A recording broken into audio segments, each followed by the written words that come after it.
शादी के बाद जब मैं हामला होती तो शौहर उसी दिन मुझे मारता और मेरा हमल ज़ाया कर देता था। इस तरह मेरे 4 हमल ज़ाया कर दिए। लेकिन अजीब बात ये थी कि शौहर मुझसे प्यार भी बहुत ज्यादा करता। लेकिन जैसे ही मैं हामला होती तो शौहर जबरदस्ती मुझे मार पीट कर मेरा हमल ज़ाया कर देता। इस बार मैंने शौहर को बताया ही नहीं कि मैं हामला हूँ। जैसे ही मेरे 9 महीने पूरे हुए जब मैंने बच्चा जना तो देखकर सब चीखें मारने लगे, क्योंकि शादी के बाद रोजाना मेरा शौहर बिला नागा मुझसे पूछता कि तुम हामला तो नहीं, क्योंकि मैं अभी बच्चा नहीं चाहता, इसलिए औलाद नहीं होगी। अगर तुम हामला हो तो सबसे पहले मुझे बताना। और हर रोज शाम मुझे अपने साथ एक वीरान जगह ले आता और वहाँ बने एक खाली कमरे में बंद कर देता। इस कमरे में कुछ बहुत अजीब होता कि जैसे ही मैं कमरे में दाखिल होती मुझे नींद आने लगती और मैं गहरी नींद में चली जाती। अगले दिन मेरी आंख खुलती तो मैं अपने घर के आरामदायक बिस्तर पर मौजूद होती और मुझे कुछ याद ना होता। मेरे सास ससुर मुझे नफरत से देखते, इस हद तक कि मेरी सास ने मुझसे बातचीत तक बंद कर दी थी और घर के कामों के लिए खास मुलाजमा रखती, जो हर वक्त घर में अपने आप को चादर में छुपा कर रखती कि हाथ पैर भी ना दिखते। बाद में पता चला कि वो मुलाजमा गूंगी है। लेकिन मेरी हैरत की इंतहा न रही जब मैंने एक दिन उससे अपने ससुर से राज की बात करते सुना, जिसे सुनते ही मुझ पर आसमान टूट पड़ा। मैं वो हकीकत सुनते ही दंग रह गई। अपने शौहर को बताना चाही तो इसने झिड़क दिया। मैं बड़ी परेशान थी जब मैं हामला हो गई। मेरे शौहर को जैसे ही ये बात पता चली इसने मेरा हमल ज़ाया करवा दिया। मैं बहुत रोई और फिर ऐसा 3 बार हुआ जब मेरे शौहर ने मेरा बच्चा ज़ाया करवा दिया। चौथी मर्तबा जब मैं हामला हुई तो मैंने ये राज अपने शौहर से छिपा लिया और उसको नहीं बताया कि मैं हामला हूँ। और फिर जब मेरे पेट का उभार भरने लगा तो मेरे शौहर के पसीने छूटने लगे। वो मेरे सामने रोने लगा कि अगर ये बच्चा हो गया तो वो किसी को मुंह दिखाने के काबिल ना रहेगा, क्योंकि मेरे बच्चे तो। इससे आगे वो बात अधूरी छोड़ देता और मैं परेशान हो जाती कि वो ऐसा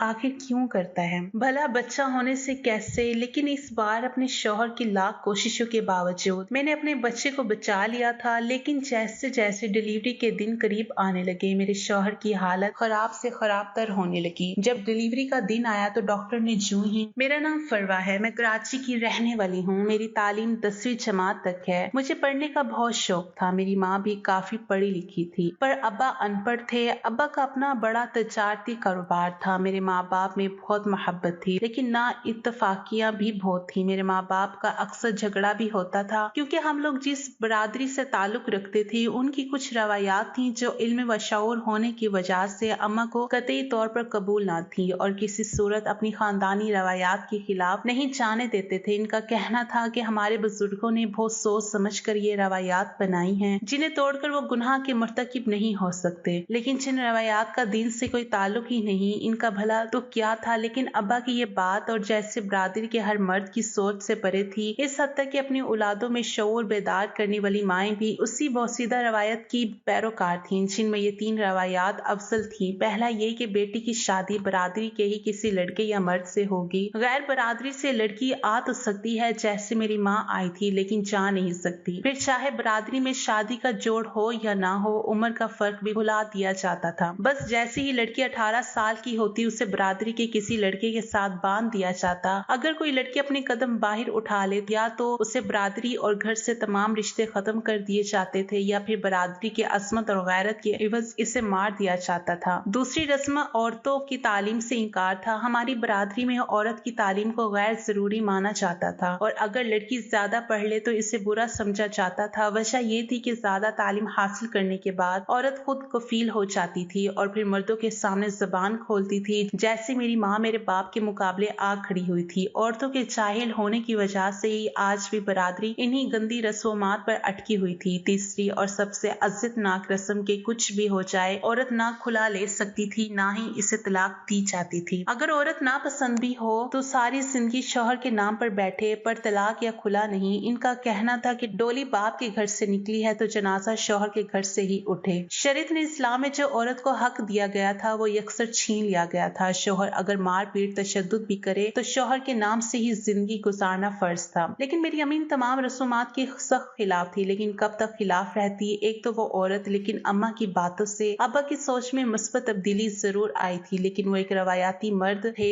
मेरी तालीम के मामले में 10वीं के बाद अम्मी की नहीं चली। अब्बा से लाख झगड़े के बावजूद अब्बा ने मेरी तालीम खत्म करवा दी और 18 साल मुकम्मल होते ही मेरा रिश्ता अपने दोस्त के बेटे से कर दिया जो मुझसे 8 साल बड़ा था और बिल्कुल जाहिल और अनपढ़ था। गुस्से का तेज और जलाली अम्मा ने रिश्ते से साफ इनकार कर दिया कि वो मेरी शादी एक जाहिल आदमी से नहीं करेंगी और इस दिन अब्बा ने अम्मा को तलाक की धमकी दे दी कि अगर रस्मात तोड़नी है तो फिर वो ये रस्म भी तोड़ेंगे और तलाक दे देंगे। ये सुनते ही अम्मा के साथ मैं भी तंग रह गई, लेकिन यहाँ अम्मा कमजोर पड़ गई थी और फिर अब्बा की मर्जी चली और 2 माह में ही धूमधाम से मेरी शादी अब्बा के दोस्त के बेटे आकिब से हो गई। आकिब बज़ाहिर देखने में काफी अच्छे थे, लेकिन थे वही दकियानूसी मर्द। शादी की पहली रात मैं दुल्हन बनी बैठी थी तो काफी डरी सहमी हुई थी जब कमरे में आकिब आए और मुझसे बहुत नरमी से बात की, मुझे तोहफा दिया और मुझसे बात करने लगे और फिर मुझसे बोले कि हम अच्छे दोस्त बनकर रहेंगे। इनकी ये बातें सुनकर मैं बहुत खुश हो गई थी। मेरा सारा डर अब गायब होने लगा था। मैंने आकिब से दोस्ती कर ली। हम कुछ देर बैठकर बातें करते रहे जब आकिब ने ऐसी बात बोली कि जिसे सुनते ही मैं दंग रह गई। वो बोले कि अब हम बेस्ट फ्रेंड हैं तो तुम मुझे अपनी सारी बातें बताओगी, छोटी से छोटी भी और बड़ी से बड़ी भी। मैंने कहा ठीक है। तो वो फिर बोले कि अब जब हम बेस्ट फ्रेंड हैं तो हम एक दूसरे की सारी बातें भी मानेंगे। मैं जो बोलूंगा वो तुम खुशी खुशी मानना और हमारे दरमियान का कोई भी राज किसी को नहीं बताना। मैं मान के जब वो मुस्कुराए और बोले जब भी तुम हामला हो तो ये बात सबसे पहले तो मुझे ही बताओगी और जब तक मैं ना कहूँ किसी को नहीं बताओगी। इनकी इस बात पर मैं शर्मो हया से चेहरा झुका गई। इसके बाद आके मेरा बहुत ख्याल रखते, मुझे खुश रखते, लेकिन रोज ही एक बात करते कि अगर तुम्हें यूं महसूस हो कि तुम हामला हो तो सबसे पहले मुझे ये बताना, मेरे अलावा किसी को ना बताना। मैं कहती ठीक है। मैं खुश थी कि आकिब मेरा बहुत ख्याल रखते हैं, लेकिन एक चीज इस घर में बहुत ही अजीब थी कि मेरा शोहर हर रोज शाम मुझे अपने साथ बाहर लेकर जाता और आबादी से दूर एक कमरे में ले जाकर छोड़ देता। वो कमरा बाहर से बुसीदा और बंजर था जबकि अंदर से बहुत खूबसूरत था। इस कमरे में जाते ही मुझे नींद आने लगती और कुछ ही लम्हों में मैं सो जाती और फिर मुझे कुछ याद ना रहता और जब अगले दिन मेरी आंख खुलती तो मैं अपने घर में मौजूद होती और मेरी सास मुझे अजीब नजरों से गुस्से से घूरती रहती। पहले जो मुझसे बेइंतहा मोहब्बत करती थी, अच्छे से पेश आती थी, अब सिर्फ गुस्से से घूरती रहती है। मेरे ससुर भी मुझसे बातचीत कर चुके थे। मैं अपने शौहर से इस मुतालिक पूछती तो वो कुछ ना बताते और बोलते कि तुम्हारा जानना जरूरी नहीं। एक बार आकिब फोन पर किसी से गुफ्तगू कर रहे थे। वो सुन के मुझे इल्म हुआ कि आकिब रोज मुझे इस कमरे में छोड़कर शहर जाते हैं। अगर जाते हैं तो मुझे क्यों इस कमरे में छोड़ जाते हैं और फिर मुझे सख्ती से मना कर देते कि इस मुतालिक अपने या मेरे घर वालों को कुछ ना कहना। मैं बड़ी परेशान होती कि वो यूं मुझे तन्हा छोड़कर शहर आखिर क्यों जाते हैं जबकि इनका तिजारती काम गांव में ही था और फिर बिखरे बाल और यूं सदियों के थके हुए लगते और अगर मैं पूछती कि क्या हुआ है तो भड़क जाते। इनका गुस्सा देखकर मैं डर जाती, लेकिन जब मेरे ससुर इनसे पूछते कि तुम शहर गए हो तो इनकार कर देते। मेरे ससुर भड़क गए थे। यही सब घर में चल रहा था जब मेरे ससुर ने घर पर एक मुलाजमा काम के लिए रख लिया और ये देखकर मुझे शदीद धचका लगा कि वो मुलाजमा किचन के काम, खाना पकाना वगैरह कर रही है, जबकि हमारी बरादरी में किचन के काम सिर्फ घर की औरतें यानी बीवी, बहन, बेटियां, बहू ही करती थी। तो फिर मेरे ससुर ने मुलाजमा कैसे रख ली? मुलाजमा को रखते देखकर मेरी सास ने बहुत वावेला किया, फिर सारे इल्जाम मुझ पर ही डाल दिया कि घर की यह हालत, ये नौबत मेरी वजह से ही हुई है। मैं बहुत परेशान थी। मेरी सास हर वक्त मुझे बद्दुआएं देती जबकि घर के अंदर कोई खिचड़ी पक रही थी और खिचड़ी कुछ और नहीं बल्कि ऐसी थी कि जिससे घर की बुनियादें ही हिल जाती, जिससे सभी अनजान थे। वो मुलाजमा हर वक्त चेहरे पर निकाब ओढ़ कर रखती और हाथों पैरों पर मोसे चढ़ा कर रखती। ससुर के अलावा किसी से कोई बात ना करती, जैसे गूंगी हो, और सिर्फ ससुर के सामने ही अपनी जुबान खोलती। मुझे अपने ससुर और मुलाजमा पर शक था। मैंने यही बात अपने शौहर के सामने करना चाही तो वो आग बगूला हो गए, लेकिन मैंने भी फैसला कर लिया कि ना तो मैं अपने शौहर के साथ इस कमरे में जाऊंगी जो घर से दूर एक वीराने में है, ना ही मैं ससुर और इस मुलाजमा को अकेला छोड़ूंगी। इसी फैसले पर मैंने अमल किया कि जब रात मेरा शौहर मुझे अपने साथ लेकर जाने लगा तो मैंने साफ इनकार कर दिया। मेरे इनकार पर शौहर का रंग सुर्ख हो गया। वो गुस्सा करने लगे पर मैं ना मानी, लेकिन फिर भी जबरदस्ती मेरा शौहर मुझे अपने साथ ले गया। फिर मेरे लाख इनकार के बावजूद मुझे वो अपने साथ ले जाता और अगले दिन जब मुझे होश आता तो हैबतनाक तरीके से मुस्तरिब होता और फिर मुझसे पूछता कि तुम कैसा महसूस कर रही हो, क्या तुम्हें लगता है कि तुम हामला हो गई? इनके सवाल मुझे अजीब लगते। भला वो क्यों बार बार मेरे हामला होने का पूछते थे और अगर पूछते भी थे तो ऐसा क्यों, जैसे इसके पीछे इनका कोई बड़ा मकसद मौजूद हो। आज भी मेरे उठते ही इन्होंने मुझसे यही सवाल पूछा। मैं जवाब देने ही वाली थी कि जब मुझे अचानक उबकाई आ गई। मैं बाथरूम में भागी तो मेरा शौहर भी मेरे पीछे आ गया। इसका चेहरा चेहरा जर्द था, जैसे कुछ बहुत बुरा हो गया हो। जब मेरे बाहर निकलते ही वो बोला कि तैयार हो जाओ, हमें अस्पताल जाना है। मैं बड़ी हैरान हुई और कहा कि सिर्फ उल्टी ही तो आई है, पर वो मुझे जबरदस्ती अपने साथ ले गए। अस्पताल ले जाकर मेरा चेकअप करवाया। चेकअप के बाद डॉक्टर ने खुशखबरी सुनाई कि मैं हामला हूँ। ये सुनते ही मेरे शौहर के हाथ पांव कांपने लगे। मैं अपने शौहर को देखकर हैरान और परेशान रह गई कि बच्चा होने की खबर पर तो इन्हें खुश हो जाना चाहिए था, फिर वो इतने डरे हुए क्यों थे। मैं यही सब सोच रही थी कि जब मेरे शौहर ने जो कहा वो सुनते ही मेरे पैरों तले से जमीन निकल गई। मेरे शौहर ने मेरा हमल मेरे रोने और मेरे मना करने के बावजूद जाया करवा दिया था और पूछने पर बोले कि मैं मजबूर हूँ। मैं बहुत रोई कि भला ये कौन सी मजबूरी है जो अपने ही बच्चे का कत्ल। मैं बहुत अजियत में थी। अब मेरा शौहर मुझे अपने साथ इस कमरे में नहीं ले जा रहा था। मेरे रोने पर मेरे शौहर ने मुझे धमकी दी कि अगर मैंने ये बात किसी को भी बताई तो वो खुद खुशी कर लेंगे, इसलिए मैं अपने बच्चे का ख्याल दिल में दबाकर खामोश हो गई। इसके बाद मैं साल भर में 3 बार हामला हुई और मेरे शौहर ने तीनों बार मेरा हमल जाया करवा दिया। अब मुझे अपने शौहर और इसके घर वालों से भी नफरत होने लगी थी, साथ अपने बाप से भी कि जिसने मेरी शादी एक कातिल अपने ही बच्चों के कत्ल करवाने वाले बेइल्म और जालिम इंसान से करवा दी थी। मैंने सबसे बात करना, अपने मायके वालों से मिलना भी तर्क कर दिया था। मैं कमरे में रो रो कर नढाल हो चुकी थी कि मैं अपने बच्चों को नहीं बचा सकी। जब अचानक से मुझे चक्कर आया, मैं बुरी तरह से डर गई कि अगर मैं फिर से हामला हुई और मेरे शौहर ने मेरा हमल भी जाया करवा दिया तो मैं जल्दी से किचन में गई और जाकर अपने लिए दूध निकालने लगी कि कमजोरी के बायस मैं फिर ना चकराऊं, कि मेरे शौहर को शक हो जाए कि मैं फिर से हामला हूँ। अभी मैं दूध पी ही रही थी कि जब मैंने देखा कि मेरे ससुर चुपके से मुलाजमा के हमरा कमरे में जा रहे हैं, जिसको उन्होंने घर में ही रखा था। मैं दंग रह गई क्योंकि मेरे ससुर का छुप कर जाना और घबराना बहुत ज्यादा अजीब था। मैं भी खामोशी से इस मुलाजमा के कमरे की तरफ बढ़ी ताकि देख सकूं कि मेरे ससुर ऐसे क्यों जा रहे हैं। मैं कमरे के बाहर दरवाजे से कान लगाए खड़ी हो गई जब अंदर से आवाजें सुनी और जूं जूं मैं सुनती गई मेरे पैरों तले से जमीन ही निकलती गई। मेरे हाथ से दूध का गिलास गिर गया और यूं लगा कि जैसे पूरे घर की छत ने मेरे वजूद को तोड़ दिया हो। इतना घिनौना काम मैं तस्वुर भी ना कर सकती थी। जबकि गिलास टूटने की आवाज पर मेरे ससुर और मुलाजमा कमरे से बाहर आए, लेकिन जो राज मुझे पता चल गया था, इसके बाद मेरा अपना कदमों पर खड़ा रहना मुश्किल हो गया था कि मेरे साथ इतना सब कुछ हो गया और मुझे पता ही ना चला। मेरे ससुर और इस मुलाजमा ने मुझे आगे बढ़कर थामना चाहा जब मैं चीख पड़ी और फिर चीख चीख कर रोने लगी कि कमरे से मेरी सास भी बाहर निकलकर हैरत से मुझे देखने लगी। लेकिन अगले ही लम्हे जो हुआ वो मेरी सास के पैरों तले से जमीन खींच गया। मैं जमीन पर गिरी थी। मेरी सास मुझे अपने साथ कमरे में ले गई। मेरा ससुर और वो मुलाजमा भी कमरे में आ गए। मैं अपनी बर्बादी पर धाड़े मार मार कर रो रही थी जब मेरी सास ने मुझे गले से लगा लिया और फिर मेरे ससुर और इस मुलाजमा ने सारी हकीकत खोलकर सामने रख दी, जिसे सुनते ही मेरा सांस लेना भी मुश्किल हो गया था। फिर मुझे मेरी सास ने मुझसे कुछ बातें की और समझाया तो मैंने फिर अपने शौहर से इंतकाम लेने का सोचा। मैं अपने सास ससुर और सबको अपना हमला होने से इस कमरे तक और फिर हमल जाया होने के सारी बातें बता दी, जिसे सुनते ही मेरी सास बेयकीनी से रोने लगी कि मेरा शौहर इस हद तक भी जा सकता है। इसके बाद हम सब ने मिलकर नाटक शुरू कर दिया और मेरे शौहर को मेरे हमला होने का न बताया। लेकिन वक्त गुजरने के साथ साथ जूं जूं मेरा पेट भरने लगा, मेरा शौहर परेशान हो गया और मुझे जबरदस्ती जल्दी से अस्पताल ले गया। डॉक्टर से हमल जाया करने का कहा तो इसने साफ मना कर दिया और कहा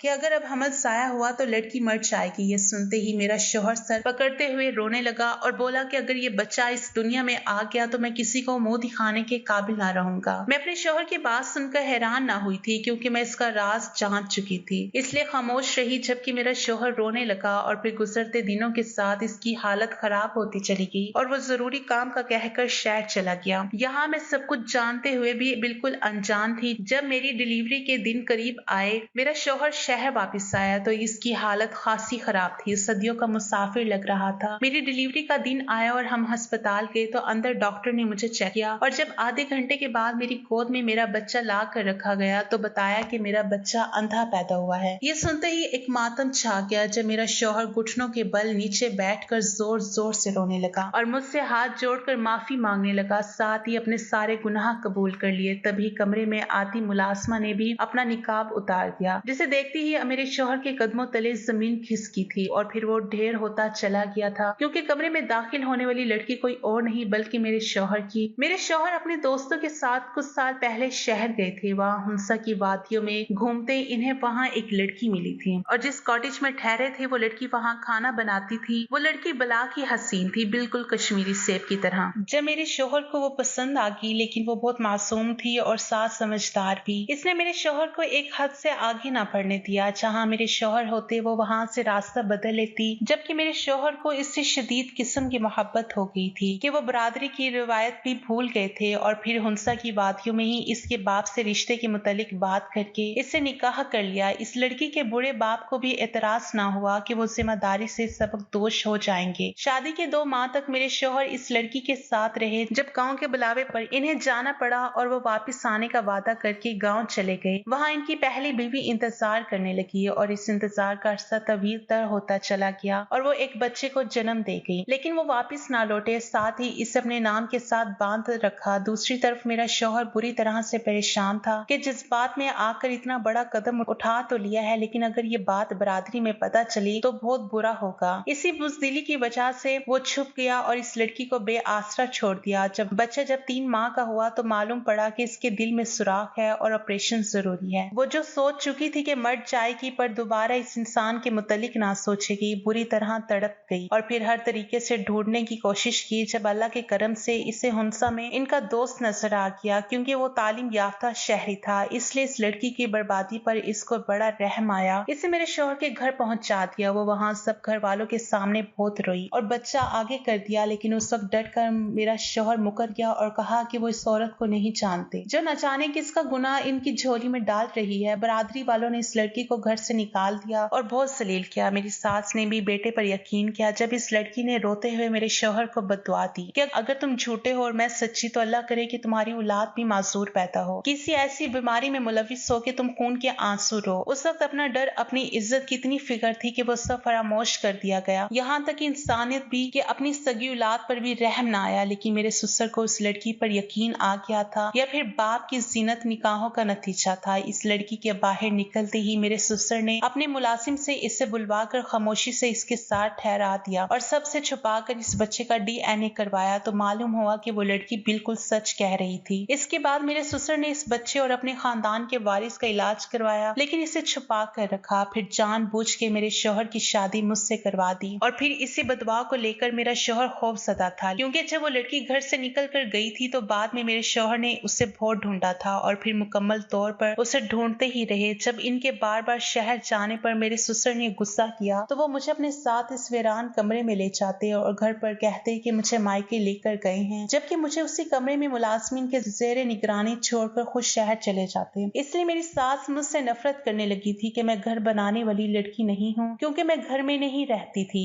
फिर ससुर अपनी पहली बहू को मुलाजमा कहकर घर ले आए और इस बच्चे को अपने मुलाजिम के पास रहने दिया। उस दिन जब मैं दूध का गिलास लेकर ससुर के पास मुलाजमा के कमरे में गई तो अंदर से ऐसी ही अधूरी बातें सुनी कि जिसे सुनते ही मैं पूरी बात समझ गई। और फिर जब मेरी सास ने इस मुलाजमा का चेहरा देखा तो फिर मेरे ससुर ने पूरी तफसील बता दी। मैंने इस लड़की से माफी मांगी, अपने शौहर की वजह से नहीं बल्कि अपने मासूम वजूद में पलते बच्चे की वजह से, कि मेरा बच्चा इस बददुआ का शिकार ना हो जाए। और फिर जब मेरा बच्चा पैदा हुआ तो ससुर के कहने पर डॉक्टर ने झूठ कहा कि बच्चा अंधा हुआ है, जिसे सुनते ही मेरे शौहर ने रोते हुए सारा जुर्म कबूल कर लिया। इस बात को साल बीत गया, बरादरी की रस्मात अभी वही है। ये सब करने की वजह से मेरे ससुर ने मेरे शौहर को घर से निकाल दिया और अब मैं और मेरी सौतन एक साथ रह रहे हैं। हम दोनों मजबूर हैं और इन रवायात की भेंट चढ़कर तलाक नहीं ले सकते, लेकिन अपने शौहर को भी माफ नहीं किया। मेरे अब्बा आज अपने फैसले पर शर्मिंदा है। मेरा शौहर रोज माफी नामा बेचता है। प्यारे लोगों, जो रवायात इस्लाम के खिलाफ हो, इन रवायात को तोड़ देना चाहिए। जो लोग अपने बुजुर्गों के गलत अकायद पर चलते हैं वो गलत नतीजे पाते हैं। आपके बुजुर्ग भी इंसान ही थे, गलत हो सकते हैं। शुक्रिया दोस्तों, अगर आपको हमारी आज की कहानी पसंद आई हो तो लाइक करना और कमेंट करना हरगिज ना भूलिएगा। और अगर आप मुस्तकबिल में भी ऐसी कहानियां सुनना चाहते हैं तो हमारे चैनल को सब्सक्राइब जरूर करना, ताकि हर आने वाली वीडियो को नोटिफिकेशन बर वक्त आपको मिल सके। शुक्रिया।